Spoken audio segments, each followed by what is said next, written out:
Okay, everybody, welcome to Introductory High School Biology. I'll be your teacher, Anmol. I wanted to just start by talking a little bit about the course because uh, it'll be good for you guys to understand a little bit of what we're going to be doing and what we're going to be studying.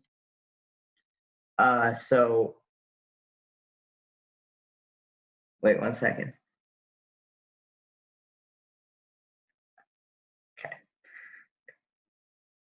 So, um,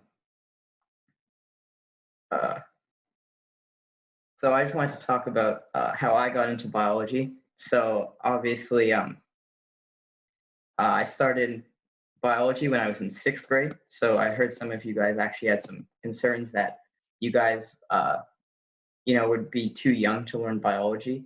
And I just want to say that don't be discouraged by the fact that it's a high school course. Everybody can learn biology. We're starting at quite a basic level, so you guys will easily be able to understand this course as long as you just review the materials that I give you and just pay attention in class. So I wanted to go over and feel free to ask me questions in the chat at any time because I will be actively looking at that and answering your questions. So for the curriculum, we're going to start with an introduction to science and what it is. We're going to look at how we study it, like the scientific method, experiments, different types of variables, all these things. Then we're going to move on to a little bit of chemistry. And chemistry is, you may not think that it's necessary for biology, but it's the basis of all of biology, cells, molecules, all of that. Once you know this, then you'll be set for the rest of the course and it'll be much easier to understand the rest of the course. Then we start getting into a little bit more of some difficult topics like cells and energy and photosynthesis and respiration. And these topics are like you'll actually have to pay attention. You'll have to review all the materials and make sure that you're reviewing the course lectures the night before, things like that. Just little things like that are going to really help you to understand the rest of the material. And then after that, we're going to start going into the cell cycle. And the cell cycle is just how cells replicate, and we're going to talk about mitosis and meiosis. Mitosis is how cells actually, or just normal body cells replicate, and then meiosis is how germ cells or sex cells replicate. Then we're going to go into genetics. Genetics talks about like DNA, and then the processes that turn that DNA into proteins, and then how the DNA is organized into genes and alleles. And then another thing we're going to talk about is evolution. Evolution is a little bit more visible. It's not like molecular or anything like that. You guys are going to talk about Darwin, natural selection, and the evidence for evolution. So the final unit is going to be problem solving. So a lot of biology is analyzing passages, analyzing comprehension questions, things like that. And you guys are also going to be introduced to a concept called lab reports in high school. And these lab reports are going to be writing up like pages, maybe 3 to 4 pages of information about experiments, because you guys are going to be conducting these two in class. So we're going to talk about how to write up a lab report so that you don't waste a lot of time doing these things, because it'll really help you in high school to move on with biology and focus on other things if you're not that interested in it. And then the final unit, if we have time, that we can cover is plants. And we're going to be covering plants. I mean, it's usually not in the high school biology curriculum, but it'll really help with photosynthesis because you'll need to understand the plant anatomy for that.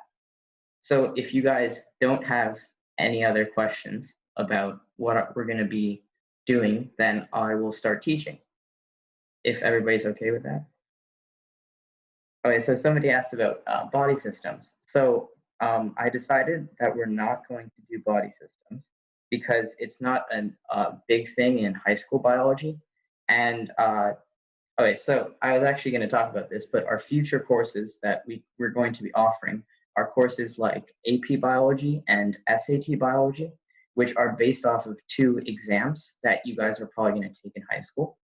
So in those courses, we will definitely be covering body systems, and we'll be covering an overview of all of those.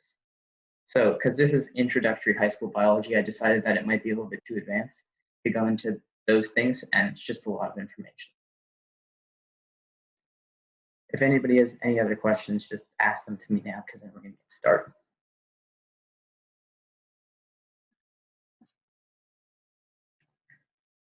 Okay, so let's get started with the notes then.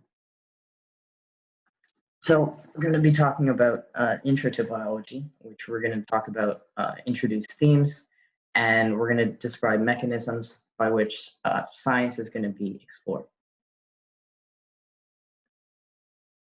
So what is science? So science is the study of a topic that seeks to understand and explain the universe around us, and it often requires experimentation to see how the universe around us actually works. So there's two types of science. There's pure science and there's applied science. So pure science is learning new things about the world, or just basic research. And the reason we use pure science is just to advance, general scientific discoveries and general scientific principles. We also have something called applied science, and applied science is solving problems in like technology or medicine. And for example, the creation of antibiotics, that could be considered an applied science because he helps solve the problem of bacterial infections. So the next topic is the scientific method. So the scientific method is just a baseline for how do we conduct experiments. So the first part of the scientific method, which I'm guessing probably a lot of you guys have already learned about this in school, the first part of the scientific method is observation. So you'll observe something.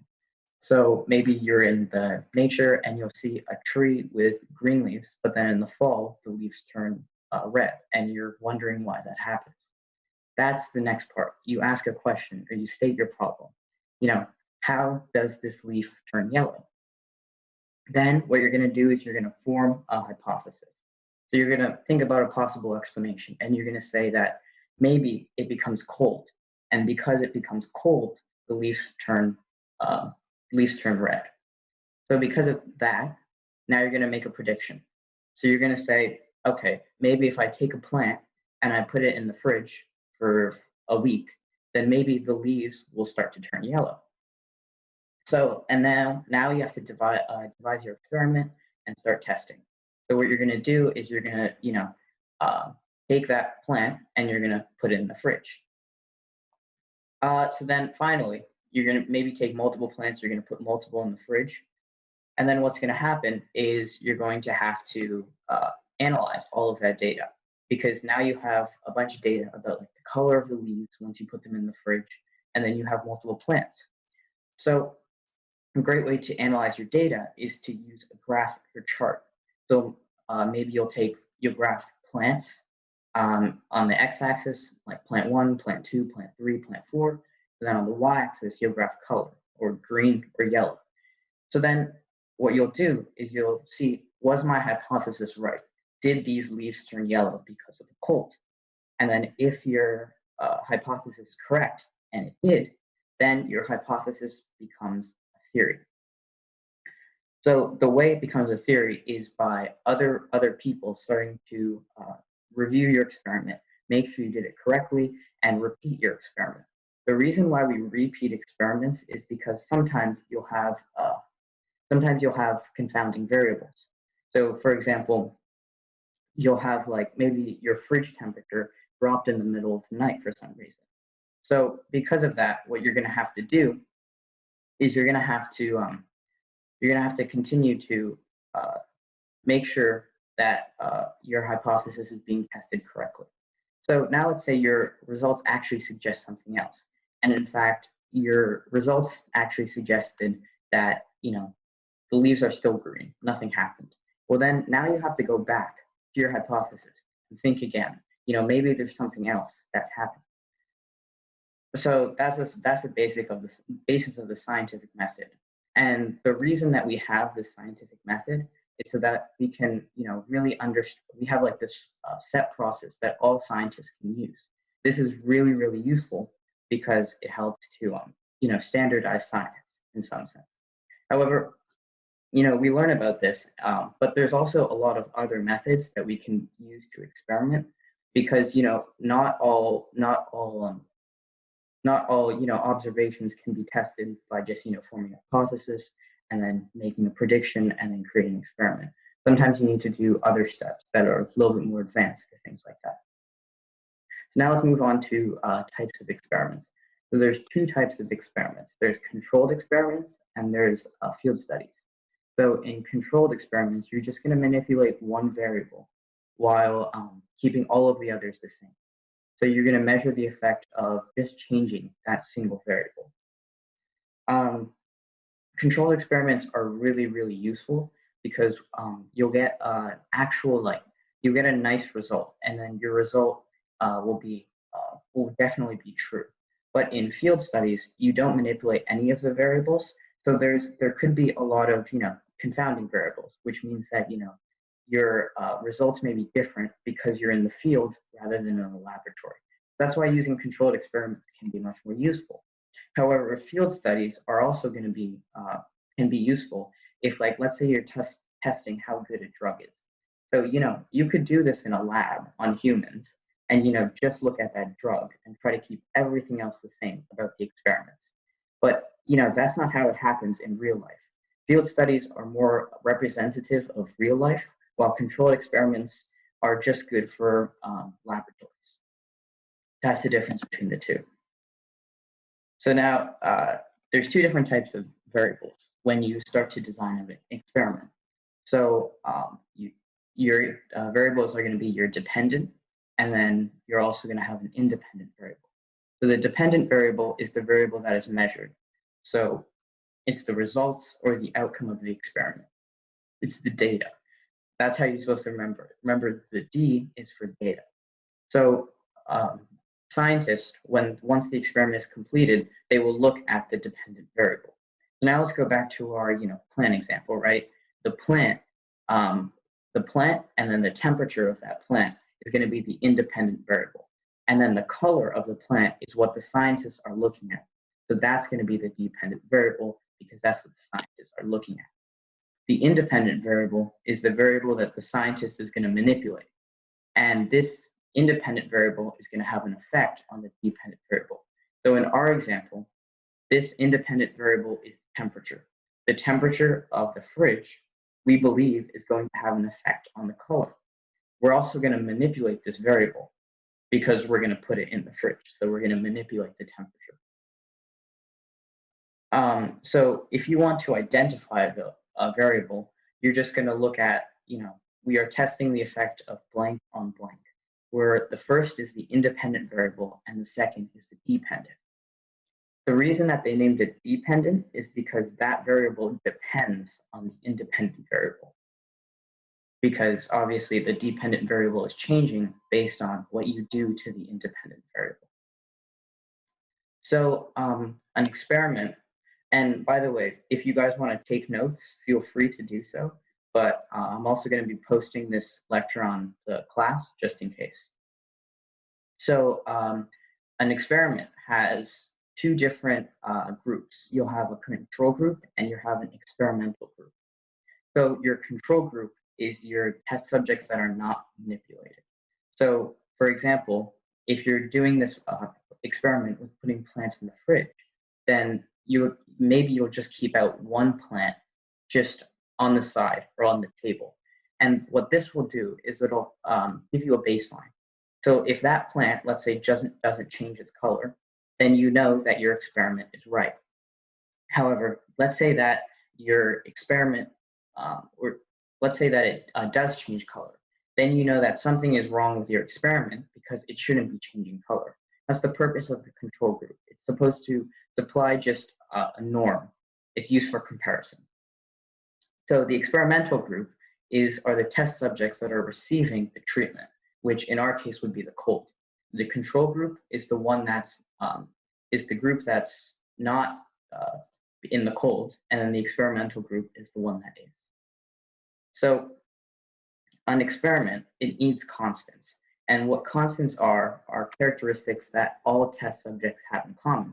So for example, all of the plants need to have, 5 milliliters of water every day. All plants need to have some light, and all plants need to have, the same humidity and the same air that they're in. And so these variables do not change. The reason why we need constants is because, let's say we don't put any water in the plants that are in the fridge. These plants are obviously going to die. And so this is going to, change the color of the leaves on its own.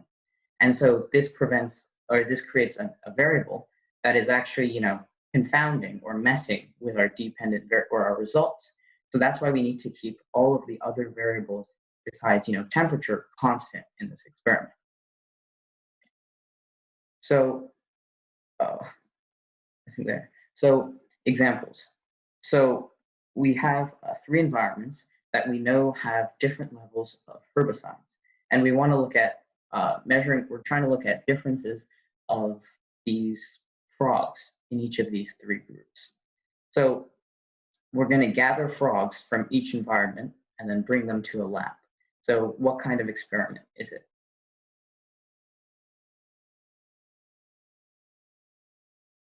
If you guys want to just type it in the chat, is it going to be a controlled experiment or a field study?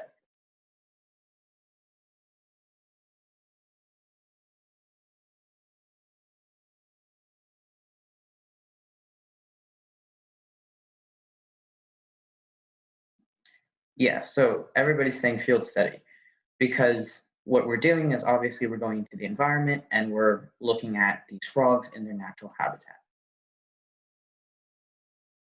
So now we're taking each of these frogs and we're bringing them back to the lab, and now we're putting on a different dosage of herbicides on each of them.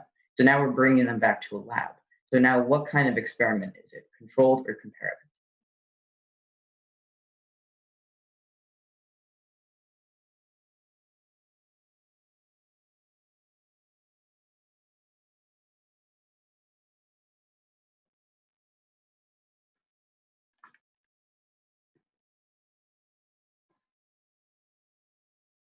So yeah, this experiment is going to be a controlled experiment. And the reason is because we're bringing them back to the lab and we're putting like specific dosages of herbicides on them. So now, another question. In this experiment, the dosage of the herbicide, what is that going to be? The independent variable or the dependent variable? Again, just type it in the chat.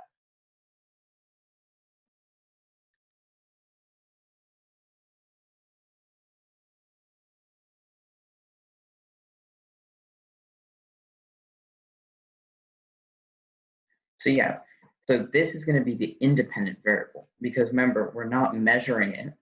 We're not collecting data off of it. What we're actually doing is we're going to change it and put different levels of it. So in this experiment, the zero represents the control group. And this is because this is what it would be like in a normal environment where there was no herbicide. The 1 and the 5 are going to be the experimental groups. This is because they're different levels of the independent variable.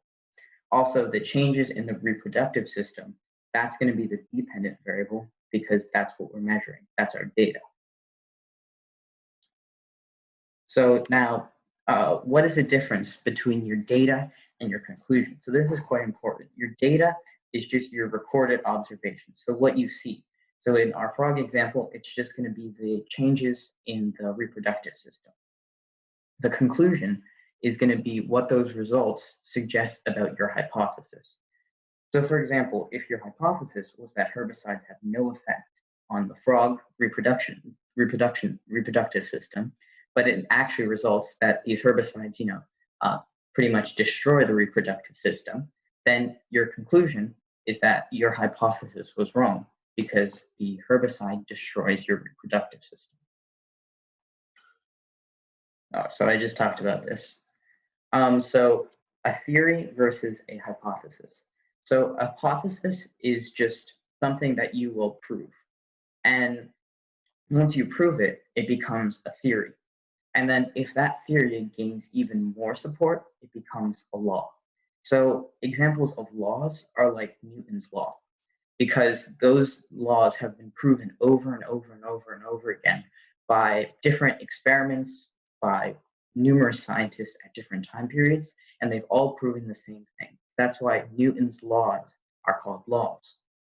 But a lot of theories, are there because they have some support, but there's not much enough to be a law. So, for example, Darwin's theory of evolution is recognized highly by the scientific community, but it's not a law because it doesn't have that much support.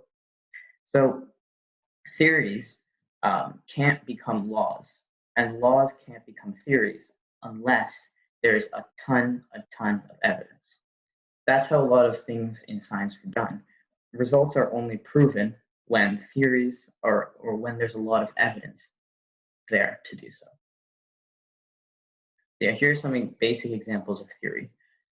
So like the theory of evolution, the theory of relativity, atomic theory, or quantum theory. And theories are just based upon these hypotheses and these experiments that a lot of researchers have done. So one scientist cannot create a theory, and they can only create a hypothesis.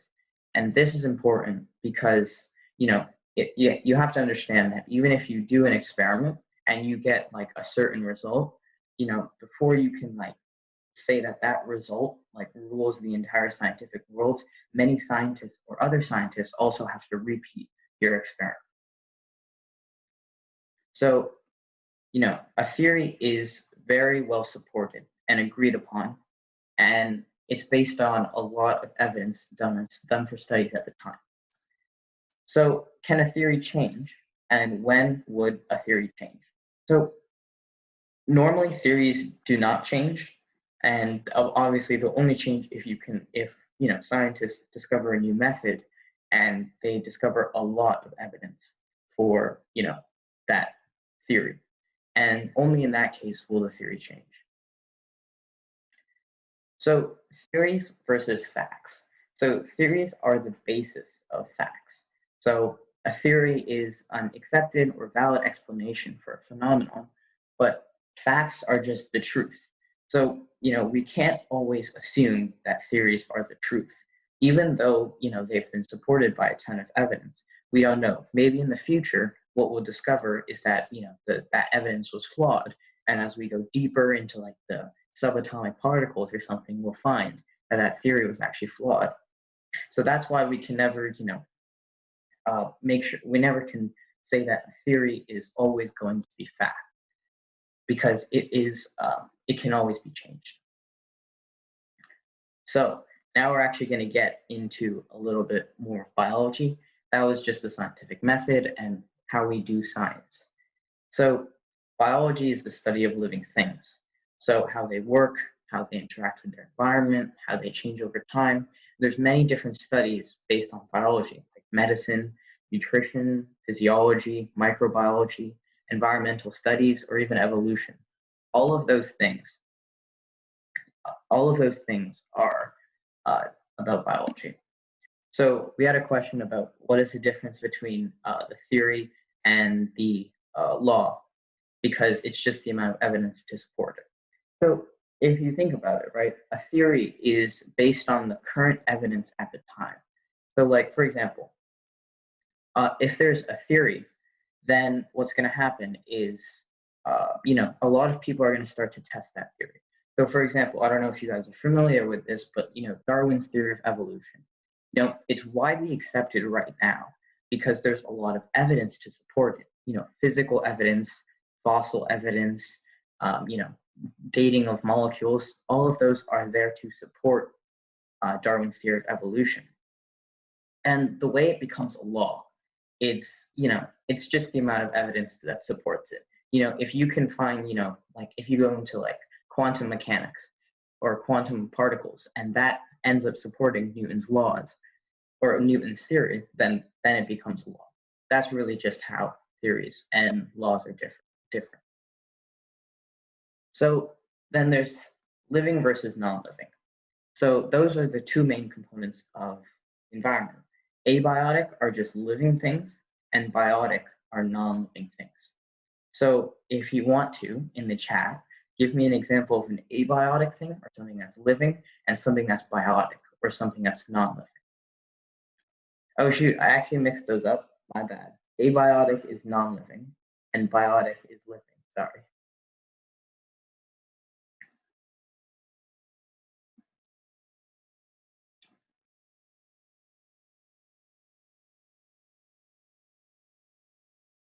Yeah, so everyone seems to have a firm understanding of what is living and what is non-living. So that's good.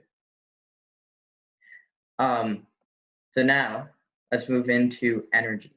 So living things need to get energy and they need to get nutrients. So we need energy and nutrients because it helps to keep us alive. Our bodies are based off of energy. We have an energy molecule, ATP, and this helps to power all of the chemical reactions that take place inside of us. Nutrients, we need the nutrients because that helps to build us up. The stuff that we eat is the stuff that builds us up. So anything that we eat can be used for energy, and it's actually turned into in or abiotic molecules, and this is where chemistry comes in. So what are we made of? We're actually made of matter, and what matter is it's just anything that has mass or anything that takes up space. So for example, we are all made up of matter. The chair that you're sitting on is made up of matter. The computer that you're looking at is made up of matter. Everything is made up of matter. Then we're also made up of energy, and the energy is what we use to do work. So for example, when you want to move your arm, then that's energy. However, energy is not matter. That's a big principle because energy is just waves, but waves aren't made up of matter. So we can get energy from matter because matter is stored in like all of the chemicals inside the bonds between the chemicals, but it's not actually made up in the atoms or those little chemicals because all of the matter is in those atoms. And then the bonds between those atoms, which make up us, have energy or store energy. Does that make sense? Does everybody understand the difference between matter and energy? To answer some questions, so animals are biotic because they're living. Fruits are biotic because they're living. And atoms are not bigger than molecules. Molecules are just molecules are not molecules are just combinations of atoms. That's literally what they are. So viruses. Somebody asked if viruses are living things. So viruses are kind of complicated. No one really knows if viruses are living. However, because they don't actually contain the normal things that cells do. However, bacteria are living because they contain a lot of the similar things that we do. So a lot of you are a little bit confused on the living thing because there's like dead matter, things like that. We will get into that when we start talking about all of the principles of living things and what actually makes up living things and what properties do living things have. And we'll talk about viruses too, because a lot of you guys seem to be into that. So it seems our time's up for today's class. We will continue next class with what makes up life and a little bit more chemistry.